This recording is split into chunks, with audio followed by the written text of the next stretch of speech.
Hello, literature of hunting and fishing folks. This is Dr. Martin, and I'm here to give you a brief setup for your third week of readings. And what we have on the week are two fairy tales, if you want to call them that, folk tales, one from African culture, one from German culture, and two American short stories, one by Kate Chopin and set in Grand Isle, and one by William Faulkner set in Mississippi. Um, so the fairy tales, um, the one based in Africa, I'm more interested in the morality element of it than anything else, and what advice implicitly is supposed to be given to hunters. You could recall the man who's hunting is poor. Many of the people, just like um, the fisherman story from the Grimm fairy tale, um, and they need money for their family, which seems to me a realistic element in an otherwise fantasy-oriented piece. So for the African tale, the idea would be, I'm thinking, if you are um, forgiving or kind when needed when hunting, good things will happen to you. See, the man gets free meat for helping the lion. Um, the rat helps him. The snake helps him. And the kind of poisoned daughter reminds me of Sleeping Beauty. It seemingly is a common fairy tale theme, though this is an African, not a European folk tale. But the idea would be to work out how hunting functions in the piece. Like, is hunting rewarded? Are you rewarded not for hunting? As Aja Kasha, his name, um, seemingly is. And wait to get to the ending. The other tale, the Grimm Fisherman fairy tale, is one that you'll find a little bit repetitive. Um, what you should do is kind of look at each part and say, okay, the wife keeps demanding more. The flounder wants is suggesting it has to follow through, but try to get to the ending because each of these fairy tales has a morality element embedded within it, and the moral lesson may not be good, at least in my opinion, of what the moral lesson is towards women.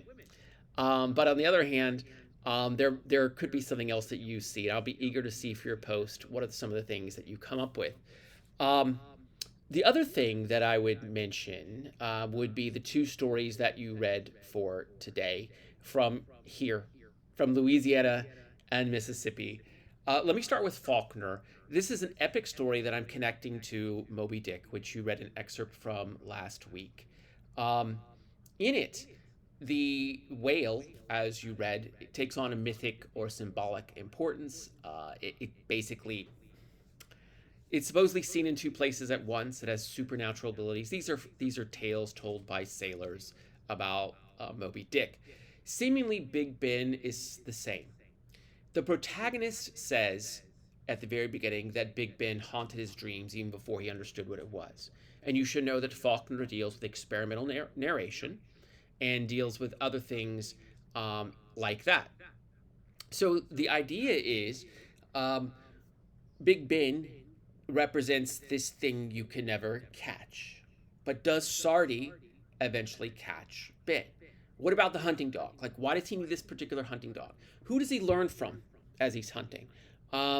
If you've ever been in the Mississippi woods, and I kind of asked that on the post for this week, does this type of uh, environment, ecosystem, and method of hunting, if you've done that type of hunting, um, seem realistic to you? Faulkner did hunting in Mississippi with friends. He was more of a literary type, but he did do that. I think you'll find the bear to be compelling. There is an audiobook version if you want to look it up on YouTube. Um, and finally, at Shinir Kamanada, which is probably the most important reading since you're doing your oral piece on it. Is it a tale really about fishing?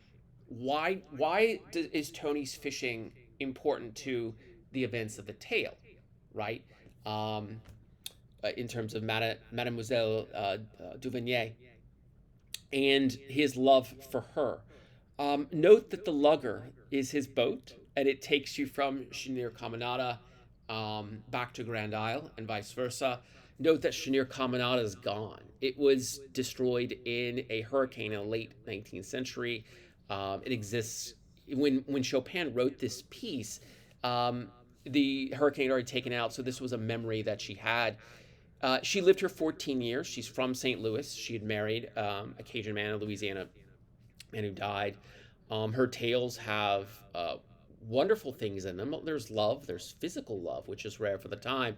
But this one, as you'll note from Tony and his confession to his mother at the end, seems to be kind of a spiritual love that he has. But why can't she be with him? Does this New Orleans woman um, need to be with others? And what do you make of what happens to her in Tony's final confession? But look at the way that Grand Isle is portrayed. I'm very curious whether you've been to this area, whether you know these parts of southern Louisiana. I've traveled there. I'm presuming that you have. And good luck with all the readings for this week.